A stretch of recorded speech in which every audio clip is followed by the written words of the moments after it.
Welcome in, everybody, to another edition of BC Buckets. Today, Colin, we are going to be looking at our draft bust candidates in this year's draft and just this year's draft class. And as we know, every single year, there are some players that just don't pan out for whatever reason. However, I do feel like that number is going down a little bit. I don't know. If you look at draft classes, I feel like a lot of the first round, you can find some at least contributors. However, we're going to be looking at the players that are most likely to just not cut it, not cut it in the NBA. Maybe have a few good years and then just don't last. So we'll go back and forth here. We both have two players that we have on our list. I'll let you go first, You just because want everyone to feel. You want me to feel the wrath of everyone first. That's yeah, all it because is. people cut off the video and they just get your take and then it's like Yeah, it's done. yeah. So there you Well, I'll go. just get it out of the way. Dyson Daniels is my first draft bust candidate. Listen, man, we said this in the top 5 players out of college, or not that didn't go to college video, that he was below Jaden Hardy and Marjan Beauchamp on the Ignite. And although I have Dyson Daniels above them, above both of them on my big board, I just think that his ceiling is so low, and I feel like I'm missing something because everyone loves him, but it's just he doesn't have the he doesn't pass the eye test for me. His shot is weird. It's little unorthodox and slow. He has lacks a tight dribble. He kind of stands upright, and I just don't see him turning into a primary playmaker. I just don't see that. I mean, we talked about this whenever we did that last video. Is I feel like he's a tweener type of player where it's like he can kind of pass, he can kind of shoot, he can kind of do a lot of other things, but he's not really a point guard and he's not really a shooting guard. And so it's weird where you're gonna gotta throw him. And I that's why I compared him to Evan Turner, because it's like, where did Evan Turner fit? And then he was just kind of a point forward that wasn't really good. You know what I mean? So yeah, he has flashes, but I just don't see anything that translates at the next level as an elite skill. I mean, we've talked about it, like you said in that video. Go check out the video if y'all haven't already. But the player comps that are being thrown at Dyson Daniels are like a Kyle Anderson, like Evan Turner, um, players that, like, if you had a draft, you wouldn't draft them as the number 7 pick or the number 8 pick in the draft as a top 10 pick. And I feel like if you're comparing him to someone and you want to be like, oh, he can be Shea Gilgeous-Alexander, then you're like, okay, that makes a little bit of sense. Maybe you see the upside, but SGA is such a unique player in his role and what he does on a really bad team. Let's not forget it's an awful team, but in Oklahoma City, which obviously expands his role. But if we're talking about that as a ceiling, I feel like we're relying on him to be a very unique player. I will say one other thing, because I am with you on this. Yeah. Maybe, on another one, I will not be with you. But in this one specifically, I am with you on Dyson Daniels. The one thing that I think he has to be great at in order to not be a bust is he has to be a great defender, Yep. right? We know the handle's going to be there. He'll be able to pass. He can create a little bit. He has a good feel for the game.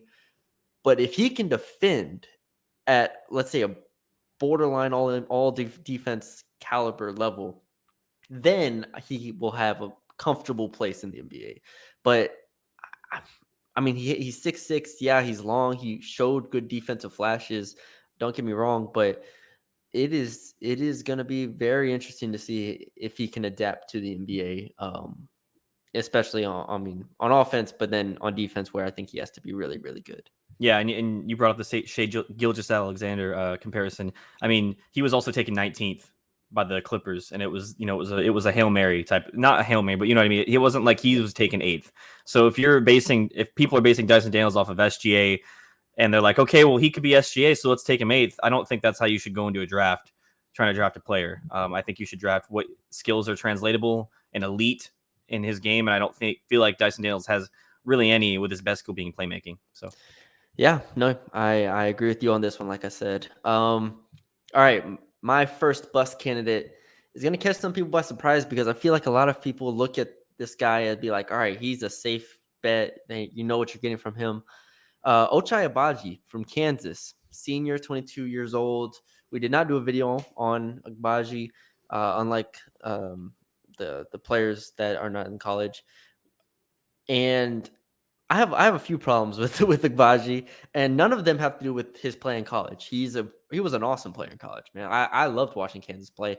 I mean, I bet on Kansas to win the national championship in the Final Four because of this guy. This guy Yeah. scored 19 points a game. He's a great shooter, shot 41% on the year, 48% from the field. I mean, there's no questioning his shooting. Yeah. My problem with him is pretty much everything else. I don't see it. And I've seen comparisons to like a Jay Crowder. I've seen comparisons to other guys who can't do anything but really shoot. But those guys are good defenders. And there's a whole 3-and-D aspect to the NBA right now that a lot of people want. And I see the three, and a lot of people are convincing themselves about the defensive side of the ball. I can't get there with him. I can't get there with him. He was a good defender in college, but we're talking about if all you can do is be a 3-and-D player, you have to be very, very good at both of those because he can't dribble. He can't finish with his left hand. He can't pass. He is not shifty at all. He doesn't have an explosive ability. And so I'm here like, all right, he can get up for some dunks, I guess, but it's like I don't see him being Mikal Bridges. I don't he doesn't jump out to me as this long wing at 6'5", and he's already 22 years old. As you know, I hate old players. And I'm just like, I don't fully see it at this moment, right? I don't fully see it. Maybe here's a comp because a lot of people are throwing out let me see. Because what comp do you have down for I have Ochai Malik Agbaji? Beasley. Okay, that's I have interesting. Desmond Bain. And then I have like a ceiling being like Trevor Ariza whenever everyone wanted him. Okay, I have one for you. Some of those players are bigger. Trevor Reeves is bigger than he is. Yeah, I just meant in terms of the role that. I understand, but this Yeah. is getting back to my point. I have one, and I could see like a current version Victor Oladipo. Current version, like after the torn quad twice. Current version with Miami Heat right now, right? What a comp. Who obviously who Is who, hampered. Is who ob- clearly not okay. look Current obviously version off of 2 season-ending injuries, Victor Oladipo. There you have it, ladies and gentlemen. That is Ochai Agbaji. minimum contract. Look, but obviously he had flashes, right? He could Yeah. score the ball at times, and that's what you can do with Agbaji. And sometimes he can defend. He can look good defensively. I think that is what I would expect from him, which is probably a draftable player, someone who can maybe carve out a role on a bench in the NBA. But I don't see him as a lottery pick, and I probably don't see him as a top 20 pick. So that's my Ochai Agbaji bust candidacy. Yeah, I have him, I think, at 18 or 19. I can't count correctly, but yeah, I mean, I agree with all those things. I mean, I he have him can't at finish. 25. Yeah, you have him way lower than me. I mean, the thing with me is you have to buy his 3-point shot, right? And that's the skill that translates. I don't think I'm as low as him on the defensive end as you are. He's definitely not like a Matherin or obviously Jabari, but he is. I mean, he's okay. So I think that his ceiling is a starting 3-and-D guy. If not, then he's just going to be he's going to be a wing that shoots, and I think that that's his role. But I mean, I like it because a lot of people have him high, like you said, because of the shot, because everyone wants that 3-and-D player. So I mean, even Duncan Robinson, who got that big contract off the finals and everything, who was one of the best shooters in the NBA, it was unplayable in the playoffs, right? yeah, They didn't play him. The Heat were like they were like we can't play him in the Eastern Conference Finals. And obviously, I think that's a ceiling because very few players shoot like Duncan Robinson do and move off the ball like Duncan Robinson does. So maybe, if you pitch me on that, I can be like, okay, again, maybe he can carve out a role in some spots, but I don't see it exactly translating it that way. So that's my Agbaji. All right, who's your next guy? I don't know how unpopular this will be because he's kind of everywhere in everyone's big boards. And obviously, as we both know, he has a very elite skill. Walker Kessler is my next bust candidate. Listen, man, we had the argument. You had Walker Kessler. I had Mark Williams. I cannot get past unathletic bigs who can block. I just can't get past it. It's just any team you look at that is successful, they don't have a guy like Walker Kessler. Name me a team that is successful and can't be exploited in the paint with a guy that's like Walker Kessler. Past or present. I mean, yeah, you're not including Rudy Gobert. I mean, would you? But he's all defensive team, but are they translating to playoff wins when you can be exploited like you have been? And I think that's that. If you're trying to draft a guy, I think you need to look at the weaknesses first before you see, oh yeah, he can block, 4.5 or get 4.5 blocks a game. And yeah, obviously it's good. It'll get you to the playoffs, whatever, whatever, whatever. Where's the value in that? Because now you're giving a guy, if he goes the Rudy Gobert route, say that that's the ceiling, then it goes the, okay, you're paying $30 million a year to a guy that makes you lose playoff series. I think that is a big reason for Bus candidate. Yeah, he's going to get a lot of blocks. I don't think he's going to be out of the NBA. I just think that it's going to be a situation where he's not contributing to winning the way teams want to win. I think it's going to be he's here. He posters some guys by blocking them, and then it turns into, okay, yeah, he can block and that's it. Because I think he's just going to be exploited on defense on the perimeter. You said he might develop the 3-point shot, which that would be all good and well. It's like Rudy Gobert with a 3, if you want to call it that. But even then, he has no post game. He can't really move. The NBA guys are going to be way faster, obviously, and he's not going to be able to use his length to recover on those things. And my first impressions watching was like, okay, yeah, this guy is going to be really good. But then when you sit back and think about it, when has a guy ever been a Walker Kessler type player and has been successful? Has made his team as successful as they want to be in the end, and it doesn't end with disappointment. And I think that's something you need to look at if I was drafting somebody. And I think a lot of it for us, we value postseason success. Yeah. Maybe more than I think most people do when looking at draft boards. And it might be unfair because it's so hard to win in the postseason. But I think specifically when you look at the centers, in this draft and in any draft, you have to weigh that. You have to be like, all right, we just got done watching the Celtics Warriors where it's like Draymond Green, Grant Williams are fighting. But then the center that was out there was Robert Williams, Yep. who is an athletic big that is just a force. Yep. So you have to kind of figure that out is like, yeah, maybe he can be an all defensive type player, but would he have played in this Warriors Celtics series? Right. Like he, like you just said, could he be an all defensive player? But what does that mean?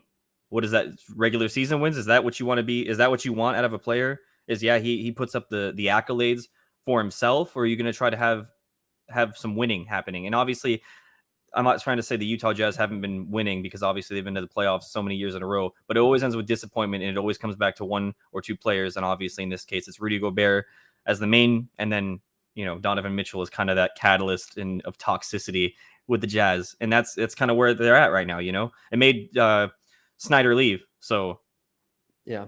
Last thing I'll say about Kessler before we move on is he is projected in the 20 range, right? 20 to 30 range. And so I think he could find a fit like as a role player, you know what I mean? As like yes, I agree. bench role player. Like I think, for example, we look at the 23 is the Sixers, 24 is the Bucks, and I think 26 is the Mavericks. I think you back up Embiid. Well, Mavs traded that away, but yeah, That's right, they did. Yeah. This is an old mock. But anyways, Sixers and Bucks back up Embiid. You back up Brook Lopez. Yeah. It's something, and Yeah. I have him. I'm higher on him than you are, Right. which is the point of this series. But I still understand the limitations there. But I think he has to find the right role. You can't draft him. Like the Spurs can't draft him and have him as a replacement as Jakob Poeltl. Right, and I think that I'm glad you said the rotational center part, or backup center. I think that should be his role. Period. Yeah. You know what I mean? I don't think you it should be that's his ceiling. Right, that should be his ceiling. It should be, yeah, exactly. Yes, he could be all defensive or whatever if he hit his ceiling, but what does that mean for winning? I don't think it means anything. I think it needs to be limited to a backup center role. Come in, he's defensive, then there you go. Whereas you're taking away a lot more skills to get the blocks, and I don't think that's necessary. It leads to winning. Yeah. So. All right. My second player and last player in this video is Ousmane Dieng. You've corrected me before. Yeah. From New Zealand Breakers. Again, we covered him in the top 5 players that did not play college basketball in this draft class. And we both had him. I think we ended with him third or second or third. I have to remember now. Yeah. Somewhere in that range. 19 years old, 6'10" forward. A lot of people have him top 10, Colin. I have him 10. You have him 10. I have him 18th on my board at this moment, Interesting. Let's hear it. which to me, I think in part speaks to my love of the 17 players I have above him, right? I feel good about the 17. There's just there's a lot of question marks. And B, let me get into all of the things I don't see and why I don't see him being a top 10 pick. The shooting is kind of you pick your poison, right? You pick what you want to pull. He shot 27% from three on the season, but obviously, as we noted in the last video, he shot 36% from three in the last 11 games. So it's like, is that the sustainable part? Is that what he actually is? We don't know. And I feel like a lot of what people are betting on here is the unknown. And he's kind of that guy that's like, oh, this could be the guy. This could be that unknown European prospect here that is going to fall to us at 9, 10, 11. And I just don't see that consistency on offense at all. His frame is too thin. And while remember when we did Alexei Pokazevsky 2 years ago? Yeah. And the difference is Pokazevsky was infinitely more comfortable with the ball in his hands as a Yeah. passer, creator, ball handler at 7 foot. What was he? 7'1", I 7'2"? can't remember off the top of it, but yeah, he's a Huge, tall, tall, skinny guy. 7 feet tall. Alexei Pokazevsky had much higher upside to me than Usman Deng. And I think the only way Deng pans out is if he develops a 3-point shot. If that 3-point shot ends up working, because I just don't see the rest of his game rounding out in that way. Like it's not going to be like, oh, the 3-point shot's here, the defense is here, the strength is here, the playmaking is here. All of those are questions. All of them. Even the strengths I have right now are like he can be a good passer at times and he can create at times and he has some defensive potential. Like I don't see it. He shot 67% from the free throw line, shot 40% from the field, like 3 rebounds per game. Obviously, he didn't play a ton of minutes, but like this is what I'm getting excited for. I don't like getting excited about things I don't know. All right. Which is funny because the first guy that I just talked about, Ochai Abaji, is a guy who I know way too much about. So I need something in the middle Yeah, here. I yeah, need yeah, something in yeah. the middle here. But yeah, Usman Deng, I'm not buying what they're selling me. I was about to come up here, Bruni, and try to talk you down, and you just talked me down. Oh, Uh, good. so I was you, and what got me was I have him at 10, obviously, and I'm reading what I wrote down. And under my pros section, I have shooting upside, defensive upside, playmaking upside, so on and so forth. Upside, upside, upside.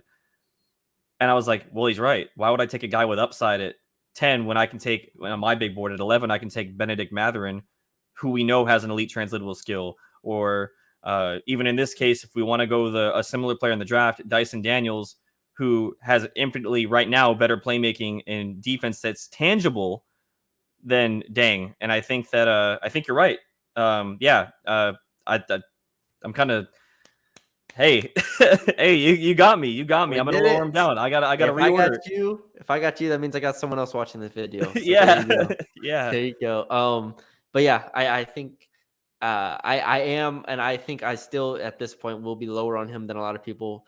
For example, I have him below Ty Washington, which might be unpopular, um, and Ingen, Jaden Hardy. So those are a couple names I have him Well, below. you bring Maybe it. Sorry.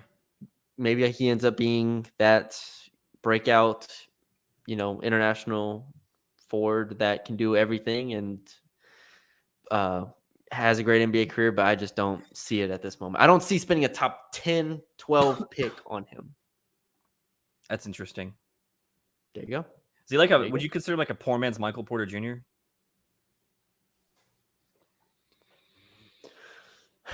Michael Porter Jr. was the #1 high school player in the country. And that's Like why I said poor man's. we knew Michael Porter Jr. had talent. That was the thing. He just was injured. Yeah. I could see something like that. I could see something like that. Like, I feel like that's almost I don't like hate that. what you hope out of him, right? You And hope he's a better defender. right. Yeah, but like you said, it's upside, upside, upside, and you're sitting here like, oh, okay. So yeah, I mean, it's very interesting the way you framed that because I think you're right now. I mean, obviously, after looking at it, I think you're definitely 100% right. How many times have we seen a guy that has a bunch of upside and is lanky and can't gain any strength to make it in the NBA? Kevin Durant, except he had all the translatable skills except for the frame. You know what I mean? Like, is that Texas Thunder, it was like, oh yeah, yeah? this guy's No, no, like no, a Hall of no. Famer in Brandon college. Ingram, who obviously had everything except for the frame. Like, there's something there. That's So. interesting. I mean, well, there you go. There you have it. Those are our 4 players. Colin hates, Walker hates Walker Kessler and Dyson Daniels. and I am lower than others on Ochai Abaji and Usman Dang. So there you go. Very We hope you PC of you. Very PC of you. we hope you enjoyed the video. Leave us a like, comment, share, subscribe, all that good stuff. You can follow us on Twitter right there at BC Buckets. We appreciate y'all for watching, and we'll talk to y'all later.